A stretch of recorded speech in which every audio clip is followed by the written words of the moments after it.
Assalamualaikum warahmatullahi wabarakatuh.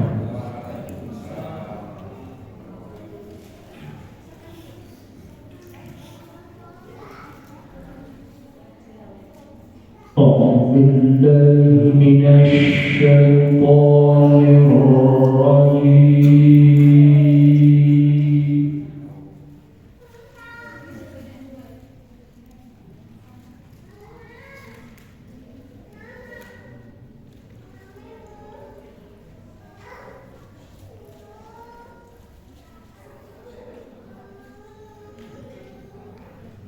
بسم الله الرحمن الرحيم.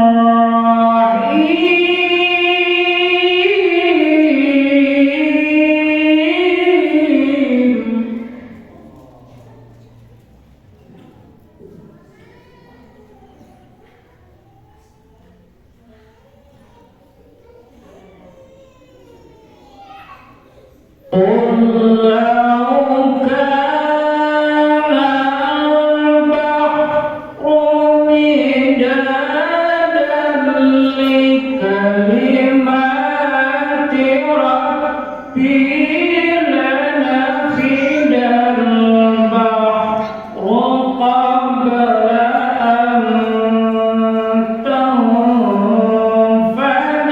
كلمات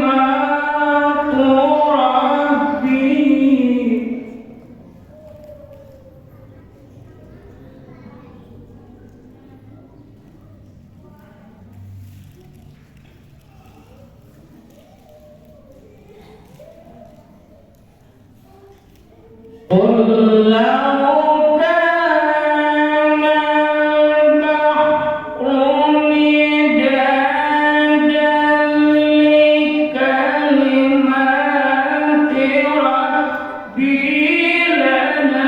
لنفد البحر قبل أن تنفد كلمات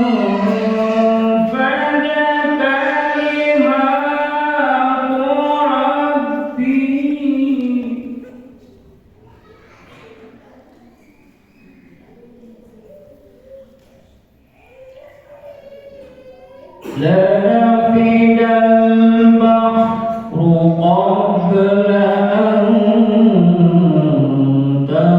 تنفد كلمات ربي ولو جئنا بمثله مددا.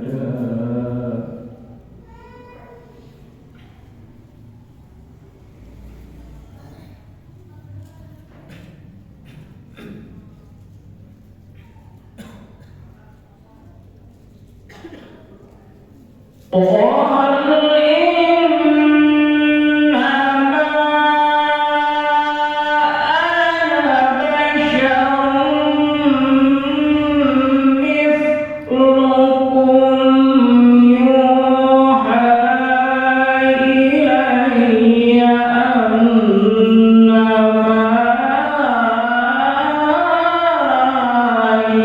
إلهكم إله واحد.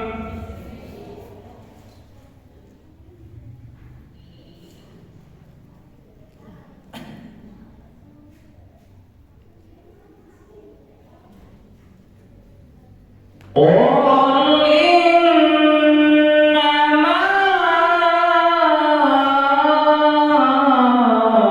أنا بشر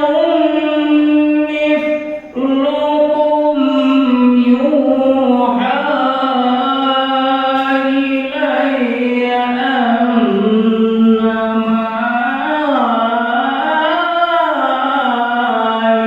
إلهكم إله واحد.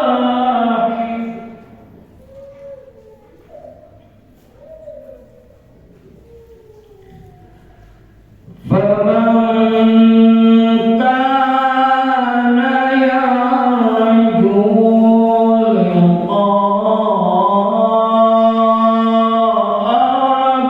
ربه فليعمل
Syukron katsiron kepada saudara semesta yang mudah-mudahan dengan lantunan ayat suci Al-Quran keberkahan selalu mengalir kepada kita semua dan kepada orang-orang tercinta kita, kepada kedua orang tua kita dan kepada anak-anak kita, dan juga mudah-mudahan dengan lantunan ayat suci Al-Quran keberkahan bisa mengalir kepada mereka saudara-saudara kita yang ada di sana, yaitu Palestina. Mudah-mudahan mereka mendapatkan sebuah kemenangan dari Allah Subhanahu wa taala. Amin amin ya Allah ya rabbal alamin.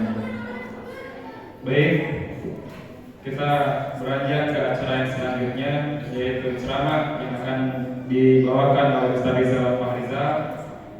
Waktu dan tempat kami persilakan. Shallallahu alaihi Muhammad wa ali Muhammad.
إلها واحدا أحدا فردا صمدا حيا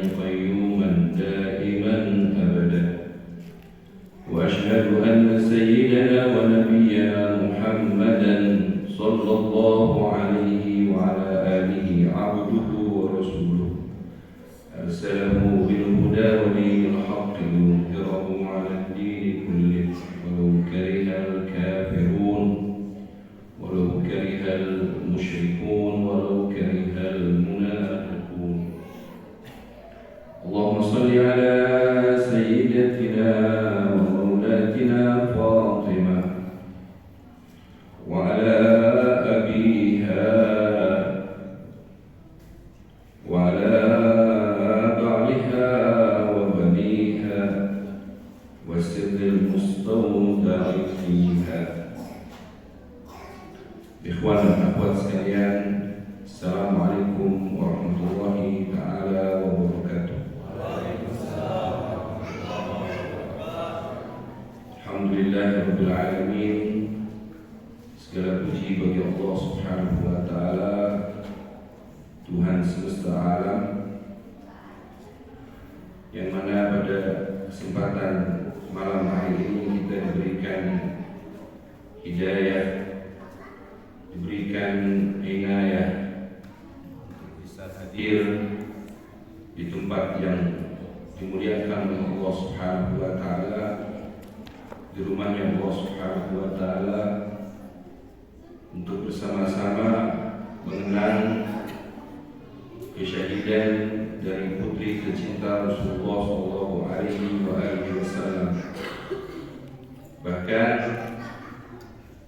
untuk mengenang dari sosok yang disebutkan oleh baginda suci sallallahu alaihi wasallam sebagai Ummu Abiha, ibu bagi ayahandanya, ibu bagi Rasulullah sallallahu alaihi wasallam, Sayyidatuna Fatimah Zahra Ummul A'immah, ibu bagi para imam al-ma'sumin alaihi wassalatu wassalam.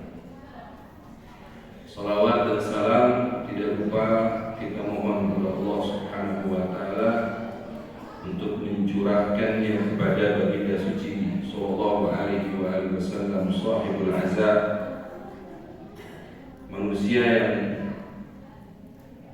paling berduka, paling bersedih ketika diingatkan dengan hari-hari seperti ini, yaitu Ayyam Al-Fatimiyah, hari-hari kesyahidan Sayyidatuna Fatimah Zahra, karena beliaulah sahibul azab. Kedatangan kita di sini sebagai tamu baginda suci sallallahu alaihi wasallam, kita ingin mengucapkan dan mengekspresikan belasungkawa kita kepada beliau atas kesyahidan Sayyidatuna Fatimah Zahra, putri tercinta beliau. Mudah-mudahan beliau ridho kepada kita semua, berkenan untuk mensyafaati kita semua, berkenan untuk memberikan pertolongan kepada kita dan kepada keluarga kita, suami istri kita, anak-anak kita, kepada semua orang yang kita cintai. Mudah-mudahan beliau tersenyum kepada kita semua dan berkenan untuk mensyafaati kita di hari di mana tidak ada manfaat malun wala banun illa man atallaha biqalbin salim. Di hari ketika tidak bermanfaat anak dan harta kita kecuali orang yang datang oleh Allah Subhanahu wa taala dengan hati yang bersih. Semoga beliau ridho kepada kita, dan juga kita datang ke sini untuk mengucapkan belasungkawa kita kepada para imam al-ma'sumin, terutama kepada sahibul azab yang kedua, yaitu baginda al-Imam Sayyidina Ali bin Abi Thalib karramallahu wajhah, juga kepada seluruh a'immah min sulbihi, dari keturunan beliau, terutama kepada sahibul azab imam kita semua, yaitu al-Imam Mahdi ajjalallahu ta'ala farajahu syarif.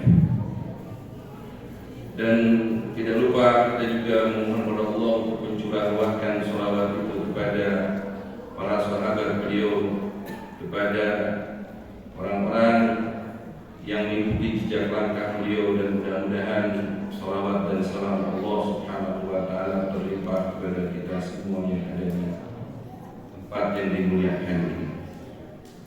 Ikhwan dan akhwat sekalian rahimakumullah, Sayyidatuna Fatimah Zahra alaiha salatu wassalam yang sangat mulia dan sangat agung di sisi Allah Subhanahu wa Ta'ala. Hal itu kita ketahui dari banyak riwayat, banyak hadis yang disampaikan oleh baginda suci sallallahu alaihi wasallam terkait dengan keutamaan Sayyidatuna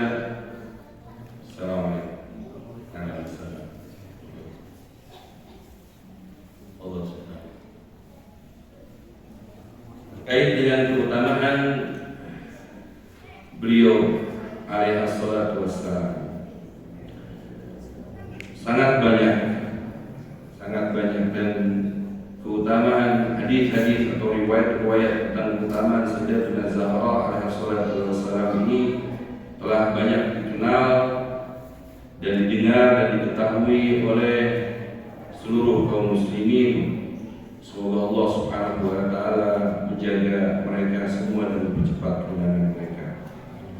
Di antaranya adalah seperti yang tadi disampaikan oleh akhina yang membawakan dan memimpin acara ini, bahwa Sayyidatuna Fatimah Zahra alaihi salatu wassalam adalah bid'ah Rasulullah sallallahu alaihi wasallam.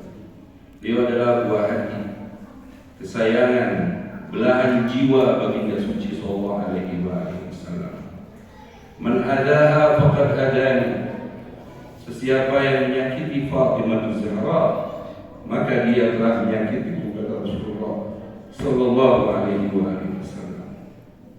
Ikhwan dan akhwat, Fatimah Zahra bagi Rasulullah sallallahu alaihi wasallam, beliau bukan hanya sekedar seorang anak bagi ayahnya, bukan hanya sekedar seorang istri bagi suaminya, bukan hanya sekedar seorang ibu bagi anak-anaknya. Beliau adalah qudwah. Beliau adalah personifikasi dari kebenaran. Beliau adalah penjelmaan dari keadilan. Beliau adalah penjelmaan dari kebaikan itu sendiri. Baginda suci sallallahu alaihi wasallam pernah mengatakan, "Lau kana Hasan syakhsan lakana Fatimah." Jika kebaikan itu berupa sosok manusia, maka tentu itu adalah Fatimah Zahra alaihi wasallam. Kita datang ke tempat ini bukan hanya untuk memberikan atau mengungkapkan ekspresi kita, kesedihan kita, belasungkawa kita kepada Rasulullah, melainkan kita juga ingin mengingatkan diri kita bahwa Sayyidatuna Fatimah Zahra, beliau adalah qudwah, beliau adalah teladan bagi kita semua, baik yang laki-laki maupun yang perempuan. Karena lebih dari sekedar seorang anak perempuan atau seorang ibu bagi anak-anaknya, atau sekedar seorang istri bagi suaminya, Sayyidatuna Zahra, beliau adalah seorang manusia sempurna, yang mana setiap manusia baik laki-laki maupun perempuan dapat mengambil pelajaran dari Sayyidatuna Fatimah Zahra. Karena itulah kemudian baginda suci sallallahu alaihi wasallam senantiasa mengingatkan kita semua untuk tidak melupakan dan tidak meninggalkan Az-Zahra. Karena Nabi sallallahu alaihi wasallam mengkhawatirkan kita semua, harisun bil mu'minina raufur rahim. Harisun alaikum bil mu'minina raufur rahim. Beliau mengkhawatirkan kita, ikhwan, akhwat sekalian. Rasulullah SAW senantiasa memikirkan kita, memikirkan keselamatan kita, kebahagiaan kita, ketentraman kita di dunia sebelum di akhirat. Dan tidak ada cara lain selain dari mengikuti beliau dan mengikuti ahlul bait suci beliau. Oleh karena itu beliau di akhir-akhir, terutama di akhir-akhir hayat atau di akhir-akhir kehidupan yang penuh berkah Rasulullah SAW, beliau mewasiatkan kepada kita semua, inni tarikum fikumul thaqalain. Inni tarikum fikumul thaqalain. Aku tinggalkan pada kalian dua pusaka yang berat. In tamassaktum bihima lan tadillu ba'di abada. Jika kalian berpegang teguh kepada keduanya, maka kalian tidak akan pernah tersesat selamanya. Abada. Nabi itu nabi yang selamanya. Rasulullah menafikan ketidakselamatan kita selamanya, baik di dunia berarti maupun di akhirat. Dengan apa? Dengan berpegang kepada dua pusaka ini. Apa itu ya Rasulullah? Kitab Allah wa itrati ahli baiti. Kitab Allah, Al-Quran, dan itrahku, yaitu ahlul bait. Wa min ahlul bait, bahkan ummi ahlul bait itu siapa? Sayyidatuna Fatimah Zahra. Sebagaimana kita ketahui di dalam hadis kisah, baginda sallallahu alaihi wasallam telah meliputi beliau dan Fatimah, kemudian Imam Ali, ba'duha wabnaha, yaitu Imam Hasan dan Imam Husain di bawah kain kisah. Dan kemudian beliau mengatakan, Allahumma inna haula'i ahlu baiti lahmuhum min lahmi wa damuhum min dami yu'limuni ma yu'limuhum. Kata Nabi SAW, ya Allah, setelah beliau meliputi mereka dan diri beliau di bawah kain kisah, beliau mengatakan, ya Allah, mereka inilah ahlul bait. Daging mereka dari dagingku dan darah mereka dari darahku. Menyakiti mereka, menyakiti diriku, apapun yang membuat mereka tersakiti. Ini baginda suci sallallahu alaihi wasallam telah menyampaikan sering di hadapan para sahabat, di hadapan kaum muslimin, mewasiatkan bahwa kita harus berpegang teguh kepada kitab Allah dan kepada etrah suci. Di antaranya adalah Sayyidatuna Fatimah Zahra. Sayyidatuna Fatimah Zahra, beliau dilahirkan di kota Makkah pada tanggal 20 Jumadil Ats-Tsaniyah, 5 tahun setelah bi'tsatun Nabi, pengutusan Rasulullah SAW, dilahirkan Fatimah Zahra.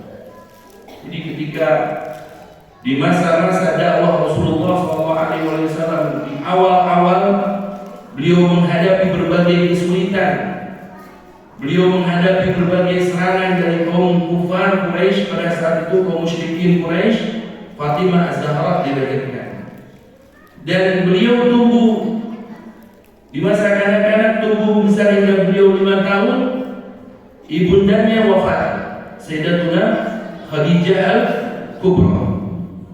Dan beliau wafat, atau Sayyidatuna Khadijah Al-Kubra wafat pada saat itu kaum muslimin yang tentunya yang dipimpin oleh Rasulullah SAW sedang diasingkan di suatu lembah di Syekh Abi Thalib. Diasingkan, diembargo, tidak boleh ada seorang pun yang bermuamalah dengan kaum muslimin, tidak boleh berjual beli dengan mereka, tidak boleh menikahkan anak-anak mereka dengan kaum muslimin. Diembargo betul-betul dalam keadaan yang sangat sulit. Di tahun 10 tahun setelah Rasulullah SAW diutus oleh Allah Subhanahu wa Ta'ala, diikrarkan, dideklarasikan sebagai nabi, sebagai rasul yang membawa ajaran dari Allah Subhanahu wa Ta'ala. Tahun 10 setelah bi'tsah, kaum muslimin dalam keadaan sulit. Fatimah Zahra menyaksikan, bahkan mengalami hal tersebut.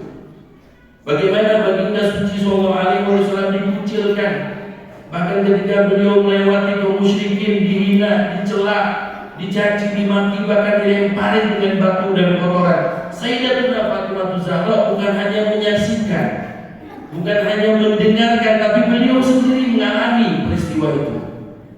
Bagaimana Rasulullah Rasulullah SAW kehilangan istri tercintanya yaitu Sayyidah Khadijah Al-Kubra di saat kaum muslimin diasingkan. Setelah itu kehilangan pamannya Abu Thalib yang sangat menjaga beliau, melindungi beliau, sehingga tahun 10 setelah Bi'ah itu Rasulullah SAW sendiri yang menamai tahun itu dengan Amul Huzn, tahun kesedihan, tahun duka, tahun penderitaan.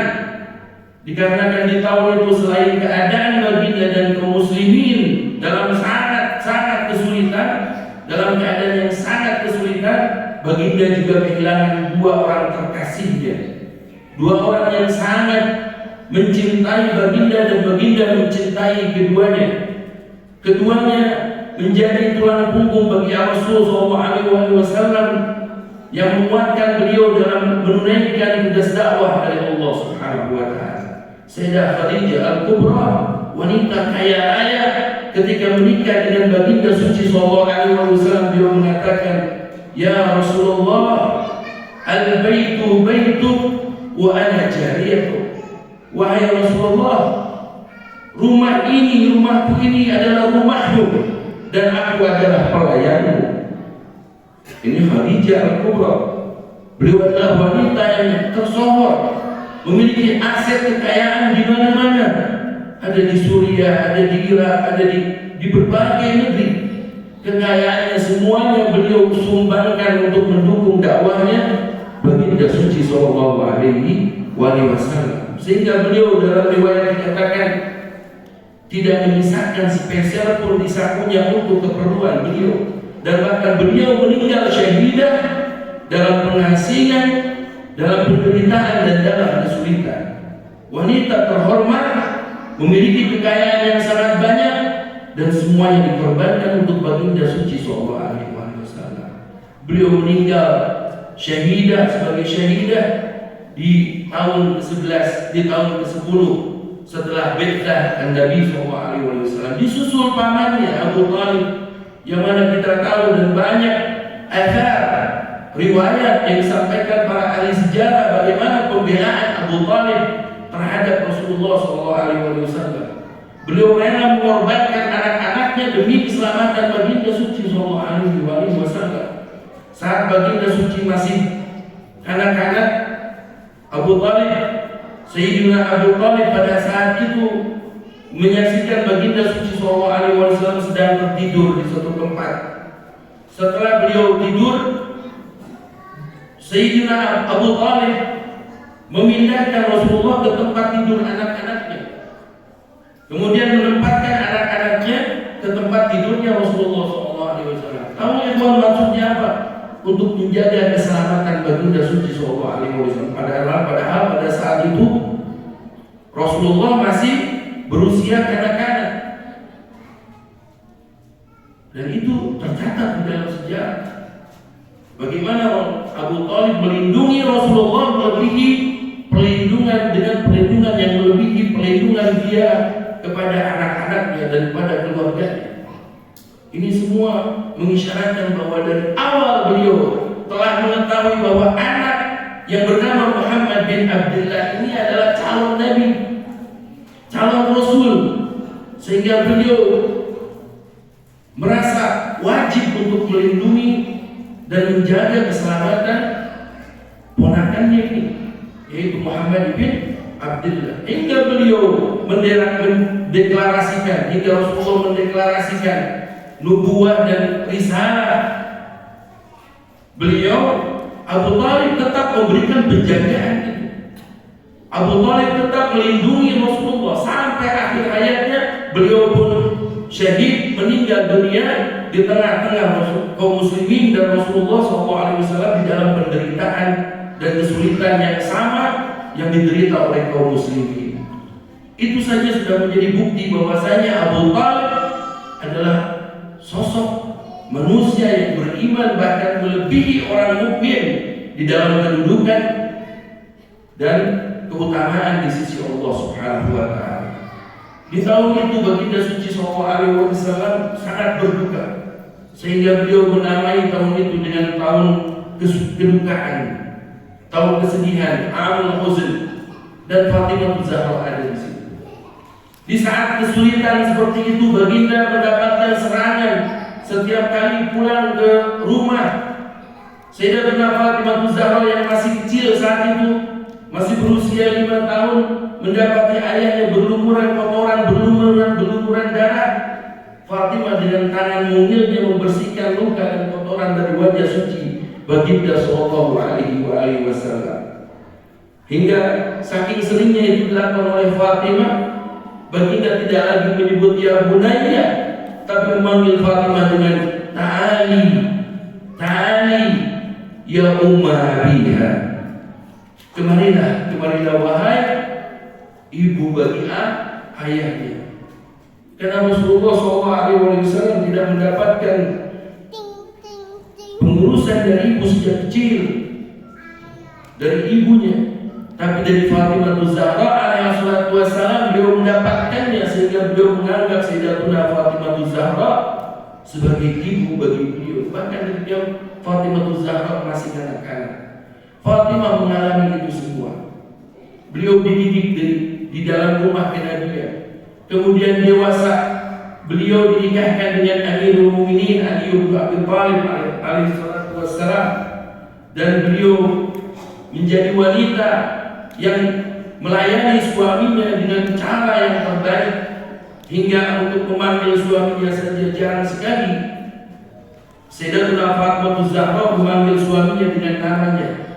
Tidak pernah Sayyidatuna Zahra bahkan memanggilnya dengan Ali, ya Ali.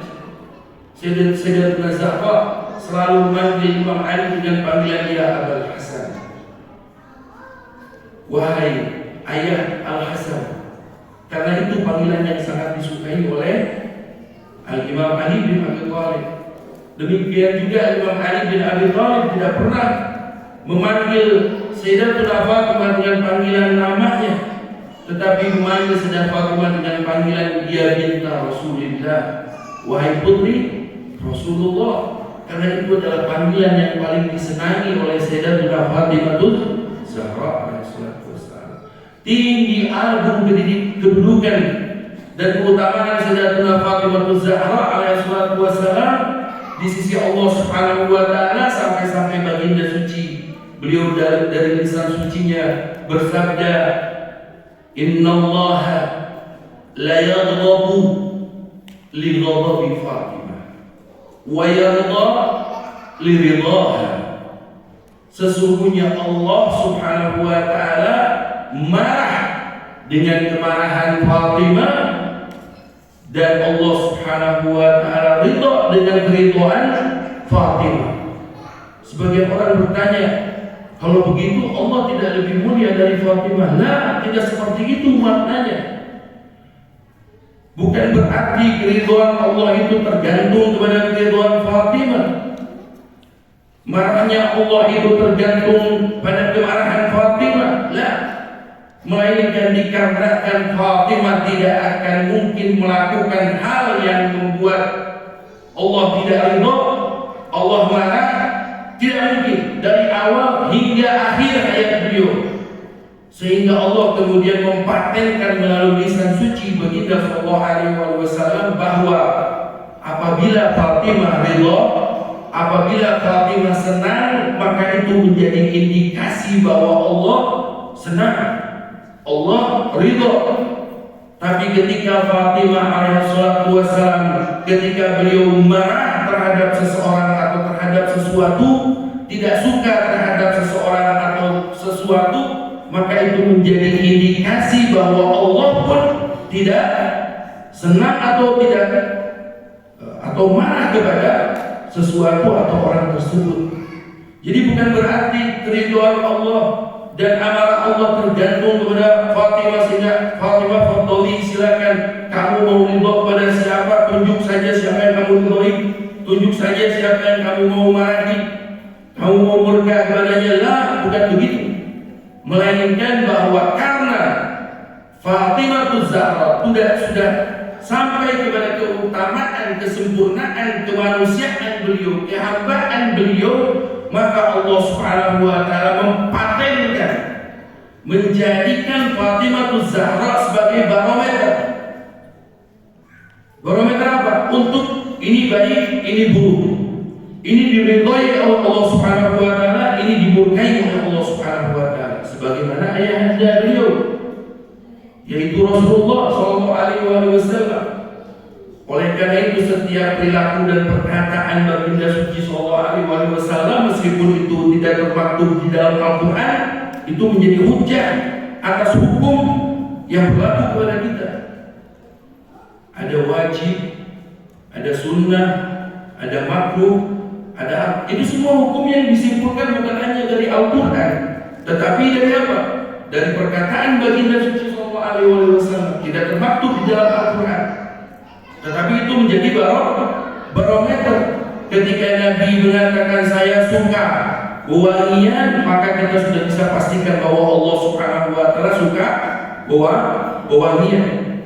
Kata Nabi saya tidak suka bau-bauan yang tidak sedap, maka itu menjadi makruh misalnya. Nabi tidak suka, tapi tidak sampai mengharamkannya, maka para ulama kemudian menyimpulkan hukum bahwa itu adalah makruh. Misalnya mau sholat kita makan bawang, tidak sikat gigi dulu, tidak bersiwak dulu, misal seperti itu. Para ulama mengatakan itu makruh, tidak sampai haram. Dari mana kita tahu? Dari apa yang disampaikan oleh baginda suci dan apa yang dilakukan oleh beliau. Beliau kalau mau sholat tidak makan makanan yang memiliki bau yang menyengat. Dan itu kita bisa pahami bahwa ketika Nabi tidak menyukainya, maka Allah tidak menyukainya. Bukan berarti suka atau tidak sukanya Allah tergantung pada Nabi, tapi Nabi menjadi indikasi, menjadi barometer, menjadi standar benar atau tidak benar, baik atau buruk. Demikian juga Imam Ali bin Abi Thalib ketika baginda suci sallallahu alaihi wasallam bersabda, ya Ali, la yuhibbuka illa mu'min wa la yubghiduka illa munafiq. Wahai Ali, tidaklah mencintaimu kecuali dia pasti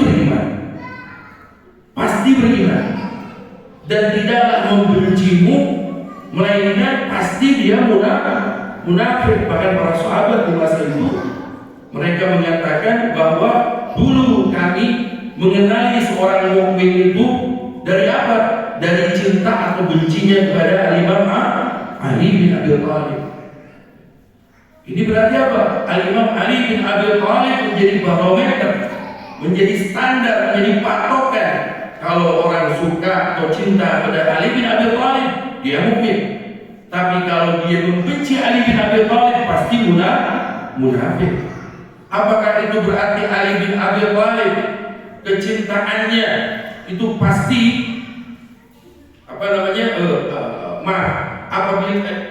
itu berarti bahwa kecintaan Allah atau kemurkaan Allah Subhanahu wa taala kepada orang mukmin atau orang munafik tergantung pada kecintaan atau kebencian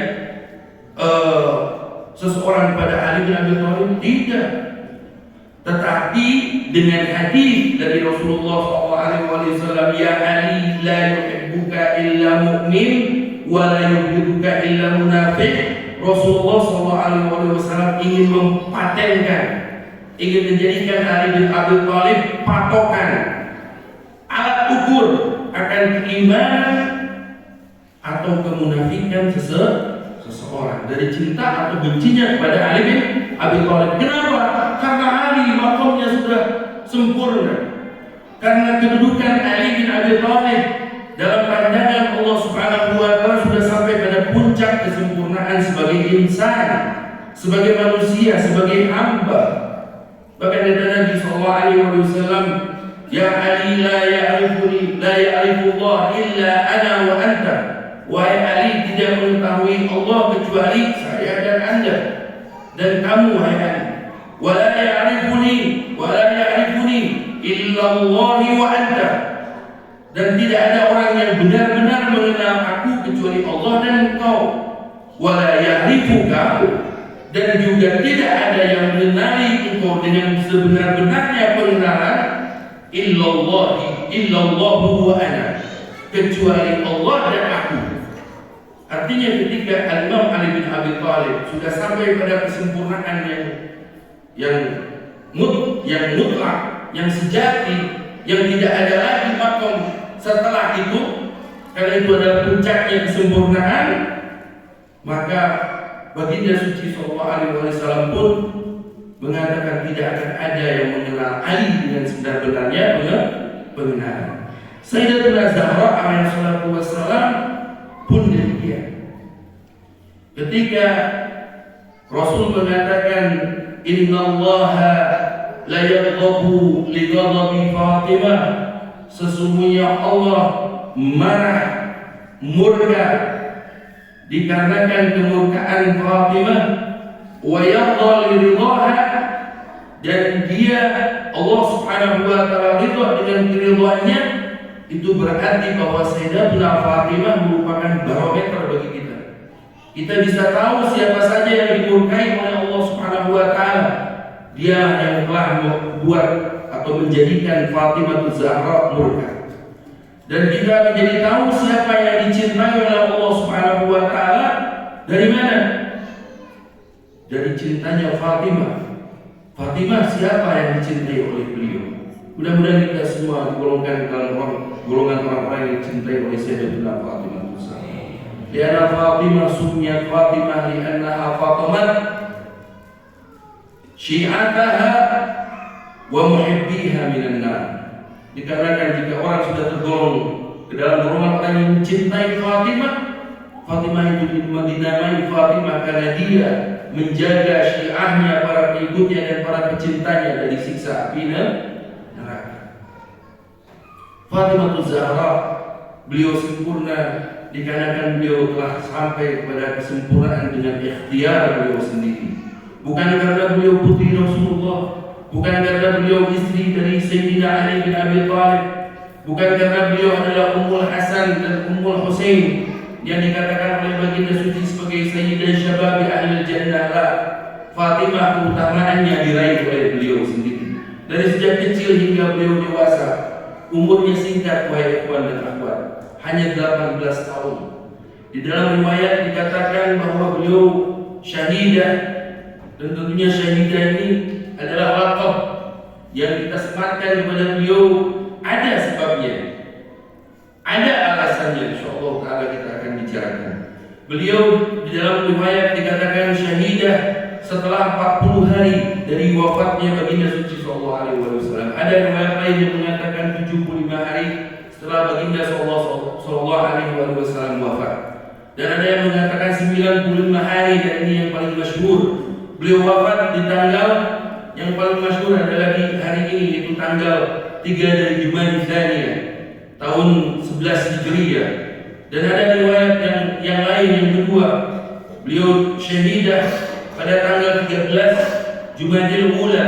Sekarang kita sudah berada di Jumadil Tsaniyah. Dari tanggal 13 Jumadil Ula hingga tanggal 3 Jumadil Tsaniyah, para pecinta Sayyidatuna Zahra, Syiah Sayyidatuna Fatimah Zahra biasanya mengadakan majlis-majlis azan, dan mereka menyebut hari-hari di antara tanggal 13 Jumadil Ula sampai tanggal 3 dari Jumadil Tsaniyah ini sebagai ayyam Fatimiyah, hari-hari duka untuk Sayyidatuna Fatimah Zahra alaihi salatu wassalam. Bahkan di beberapa negara, terutama di negara Iran, hari wafat atau syahidahnya Sayyidatuna Fatimah Zahra ini menjadi hari libur nasional, dan dianjurkan bagi setiap para pecinta Sayyidatuna Zahra untuk bergabung menyampaikan belasungkawa mereka kepada baginda suci sallallahu alaihi wasallam. Beliau adalah wanita syahidah. Syahidah dikarenakan tentu saja syahidah ini adalah laqab atau gelar yang tidak diberikan kepada sembarangan orang. Tidak semua orang yang meninggal dunia disebut syahidah. Rasul sebagai riwayat mengatakan beliau syahid diracun. Ya. Ada riwayat lain yang tidak. Baginda suci sallallahu alaihi wasallam beliau meninggal dunia dengan cara yang tabi'i, dengan cara yang alami, karena beliau sakit, dan kemudian sakit itu yang kemudian menyebabkan baginda suci sallallahu alaihi wasallam wafat. Tapi Fatimah Zahra, kaum muslimin, terutama para Syiah, para pecinta Rasul dan para pecinta Ahlul Bait sepakat bahwa Fatimah Zahra adalah wanita syahidah, wanita yang syahid, karena kematian beliau tidak wajar, kematian beliau tidak alami. Beliau masih berusia sangat muda, beliau masih dalam keadaan sehat sebelum baginda suci sallallahu alaihi wasallam meninggal dunia. Memang musibah kehilangan ayahanda tercinta yaitu Rasulullah SAW ini yang membuat beliau sangat tertekan, sangat berduka, sangat bersedih, dan itu juga mungkin menjadi salah satu faktor kenapa Fatimah Zahra secara fisik menjadi melemah, dan kemudian kelemahan beliau ini menyebabkan beliau sakit, dan kemudian juga setelah sakit beliau menemui Allah Subhanahu wa taala dan beliau syahid. Tapi ada faktor lain juga selain daripada musibah kehilangan baginda suci sallallahu alaihi wasallam. Ada beban yang sangat besar yang bisa jadi itu tidak lebih kecil dari musibah kehilangan baginda suci sallallahu alaihi wasallam. Apa ya ikhwan? Kekhawatiran terhadap kita semua, sebagaimana baginda suci sallallahu alaihi wasallam mengkhawatirkan kita semua. Kekhawatiran umat Nabi sallallahu alaihi wasallam meninggalkan Al-Qur'an dan Ahlul Bait. Itulah yang kemudian mendorong beliau sepeninggal baginda suci sallallahu alaihi wasallam terus berjihad.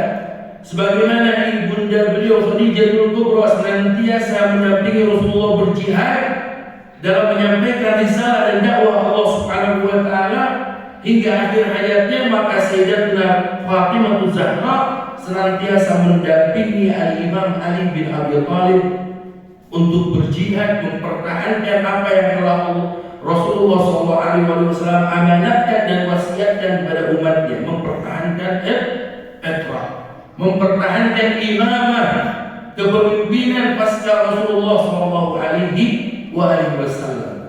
Antum silakan baca sejarah bagaimana sepeninggal Rasulullah SAW, kalau memang beliau SAW sangat merasa menderita dan akhirnya penderitaan beliau menyebabkan beliau lemah dan sakit dan kemudian beliau wafat syahidah, maka sejatinya perpisahan dengan Rasulullah SAW itu sudah tergantikan. Bahkan ketika Rasulullah SAW masih hidup, beliau menyampaikan kepada Sayyidatuna Fatimah Zahra dalam riwayat dari Ummul Mukminin Aisyah, ketika Rasulullah diambang kematian, Sayyidatuna Fatimah Zahra dipanggil, "Kemari wahai putriku," dibisiki oleh baginda suci sallallahu alaihi wasallam. Lalu Fatimah menangis.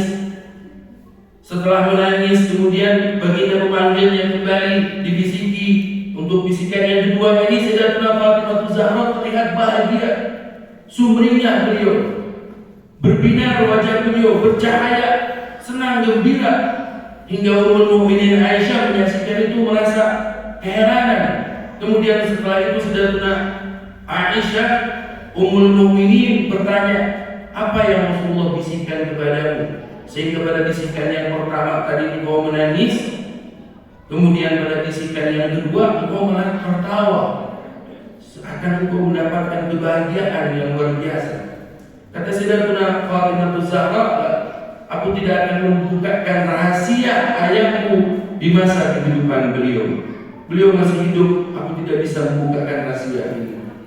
Kemudian setelah Rasulullah wafat, Sayyidah Aisyah Ummul Mukminin bertanya kembali kepada Sayyidatuna Fatimah Zahra alaihissalatu wassalam, menanyakan hal yang sama. Rasulullah waktu di akhir hayat beliau membisikkan dua bisikan kepadamu, pertama engkau berduka, menangis, yang kedua engkau malah tertawa, tersenyum, terlihat bahagia. Apa yang Rasulullah bisikkan kepadamu, wahai Fatimah? Untuk bisikan yang pertama, kata Sayyidatuna Fatimah Zahra, Rasulullah mengatakan bahwa sebentar lagi malaikatul maut akan datang kepadaku dan menjemputku untuk berjumpa dengan Allah Subhanahu wa taala. Oleh karena itu, mendengar kabar ini yang dibisikkan oleh ayahandaku, aku pun menangis. Kemudian apa yang Rasulullah bisikkan untuk yang kedua? Bisikan yang kedua, Rasulullah mengatakan, wahai Fatimah, engkaulah orang yang pertama dari ahlul baitku yang akan menyusul. Dari situ kemudian aku tertawa, senang, gembira. Artinya kalau kehilangan Rasulullah SAW memang menjadi penderitaan yang besar bagi Fatimah Zahra di masa hidup Rasulullah, sudah tergantikan dengan bisikan yang kedua. Fatimah tidak akan lagi bersedih, Fatimah tidak akan lagi terbebani. Ada beban yang lebih berat dari itu. Apa? Umatnya Nabi SAW. Kekhawatiran beliau terhadap kita semua. Beliau khawatir kalau kita tersesat, mulai meninggalkan Al-Quran dan mulai meninggalkan itrah mulia, itrah suci Rasulullah SAW.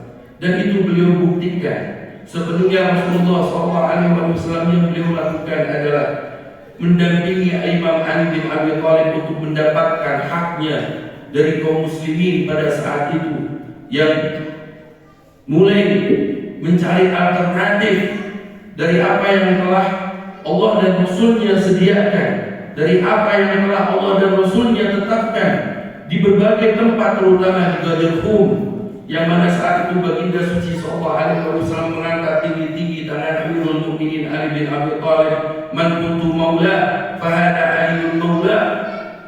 Sesiapa yang menganggap aku sebagai pemimpinnya, maka Ali lah yang harus jadi pemimpinnya. Tidak boleh siapapun kemudian mencari pilihan yang lain selain dari Ali bin Abi Thalib untuk dijadikan sebagai qudwah, sebagai imam, sebagai pemimpin yang akan membawa dia pada keselamatan, kebahagiaan, kesejahteraan di dunia sebelum di akhirat kelak. Bukankah Allah Subhanahu wa taala telah berfirman, A'udzu billahi minasyaitonir rajim, ma kana lil mu'minin wala mu'minatin idza qadallahu wa rasuluhu amran ay yakuna lahumul khiyarah min amrihim. Tidaklah bagi seorang mukmin laki-laki maupun mukmin perempuan, jika Allah dan Rasulnya telah menetapkan sesuatu, mereka kemudian nyari-nyari yang lain, mencari pilihan yang lain, mencari alternatif yang lain untuk urusan mereka. Fatimah Zahra mendampingi Imam Ali bin Abi Thalib untuk mendapatkan hak imamah.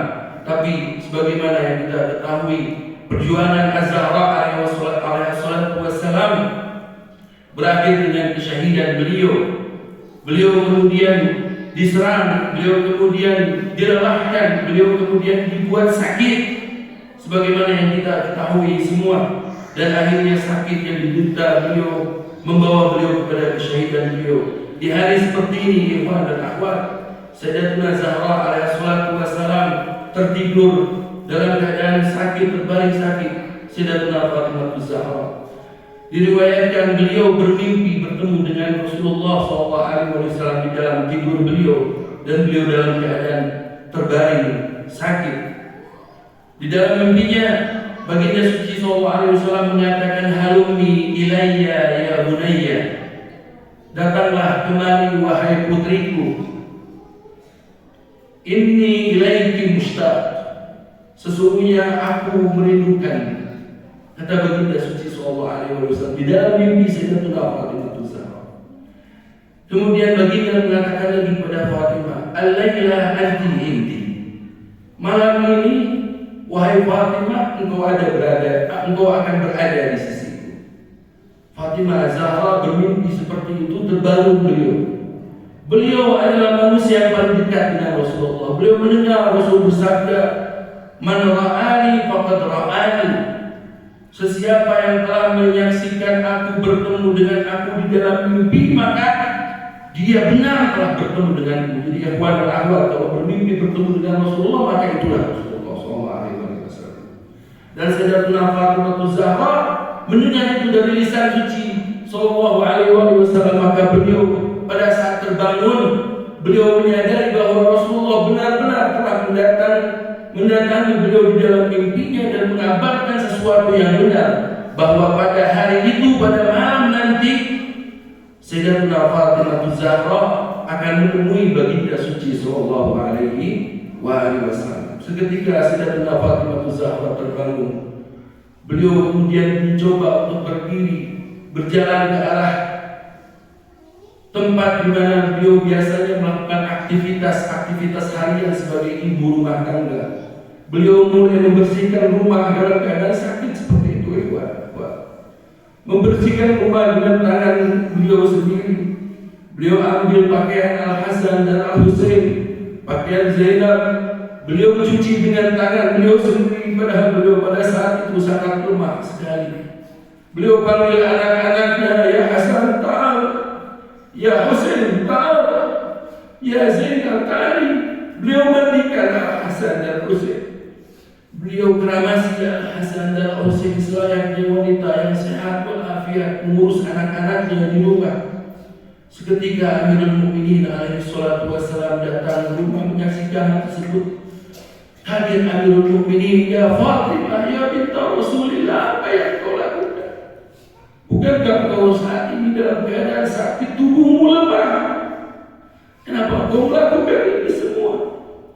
Sayyidatuna Fatimah Zahra kemudian menceritakan mimpinya, mimpi pertemuan beliau dengan Rasulullah. Wahai Al-Hasan, telah datang kepadaku Rasulullah di dalam mimpiku bahwa hari ini adalah hari terakhir aku hidup di dunia ini. Aku ingin memanfaatkan kesempatan terakhir ini untuk mengurusi anak-anakku, karena sebentar lagi mereka akan menjadi anak-anak yatim. Ikhwan dan akhwat, jangan lupa bahwa Sayyidatuna Fatimah Zahra mengetahui pasti bagaimana nasib Al-Hasan, nasib Al-Husain, nasib Zainab, nasib Al-Hasan yang kelak akan dibunuh dengan cara diracun, nasib Al-Husain yang kelak akan dibantai di Karbala, nasib Zainab yang kelak akan ditawan dan dianak ke negeri-negeri. Zainab Az-Zahra mengetahui itu semua. Antum bisa bayangkan bagaimana saat itu di hari terakhir Sayyidatuna Fatimah Zahra hidup di dunia ini. Tidak ada yang ingin dilakukan oleh Sayyidatuna Zahra alaihissalatu wassalam selain mengurusi anak-anaknya, agar memberikan kesan kepada mereka bahwa beliau adalah ibu yang baik, beliau adalah ibu yang salehah, beliau adalah ibu yang bertanggung jawab, yang dengan baik mengurusi keluarga dan anak-anaknya. Zahra mengatakan Rasulullah mendatangi aku dan beliau mengatakan bahwa beliau telah rindu kepadaku, dan beliau mengatakan bahwa malam nanti aku akan bersama beliau. Dan aku yakin dengan perkataan baginda suci sallallahu alaihi wasallam, karena beliau telah bersabda, sesiapa yang telah bertemu denganku di dalam mimpi, bahwa benar dia telah bertemu denganku.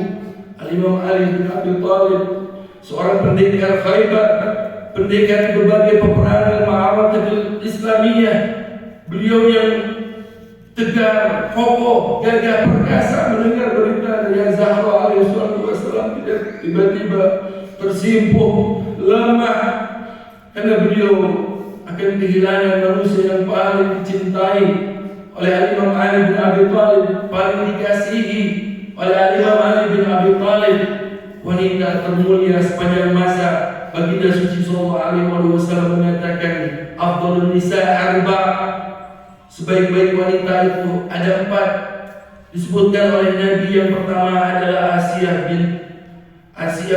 istrinya Fir'aun, yang kedua Maryam bintu Imran, yang ketiga istriku Khadijah, dan yang keempat adalah Fatimah. Wa afdaluhunna, dan yang terbaik dari yang 4 itu adalah Fatimah Zahra alaihi salatu wassalam. Maka bagaimana Imam Ali bin Abi Thalib sanggup untuk menghadapi perpisahan itu jika yang akan pergi meninggalkannya adalah manusia atau wanita yang terbaik sepanjang masa, wanita yang tiada bandingannya di sepanjang masa, dari awalin hingga al-akhirin, Fatimah Zahra sallallahu alaiha. Mudah-mudahan Allah Subhanahu wa taala memberikan hati-hati kita cinta kepada beliau dan menggerakkan cinta beliau kepada kita semua. Mudah-mudahan Allah Subhanahu wa taala mengampuni kita semua bihaqqi Fatimah Zahra, mengampuni kedua orang tua kita, mengampuni anak-anak kita, mengampuni istri atau suami kita, mengampuni siapapun yang kita cintai. Dan semoga Allah Subhanahu wa taala menggerakkan kemenangan Islam, menggerakkan kemenangan kaum muslimin, membantu para mujahidin yang mewakili kita semua untuk berjuang di Palestina, di Irak, atau di Libanon, dimanapun mereka berada, dan mudah-mudahan Allah Subhanahu wa Ta'ala menggerakkan keluhuran sahibul asli wal zaman, sahibul asli wal zaman, sahibul asli wal zaman, Imam Mahdi radhiyallahu anhu syarif, dan memberikan kesempatan kepada kita untuk membersihkan debu dari telapak kaki suci beliau, dan mudah-mudahan Allah Subhanahu wa Ta'ala menjaga Al-Imam Sayyid Ali Khamenei dari kejahatan-kejahatan musuh dan menjaga kaum muslimin dengan keberadaan beliau. Itu saja yang bisa saya sampaikan kepada ahwat. Wallahualam, mohon maaf. Wassalamualaikum warahmatullahi taala wabarakatuh.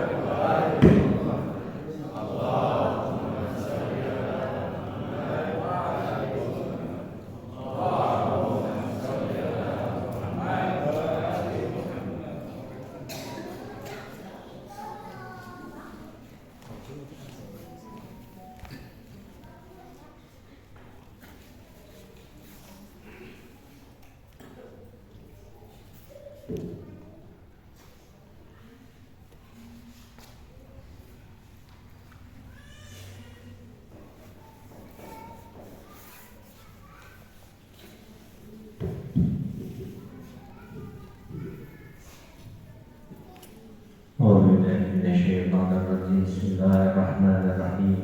Wa rahmati. Marilah kita sejenak untuk merenungkan apa yang terjadi beberapa tahun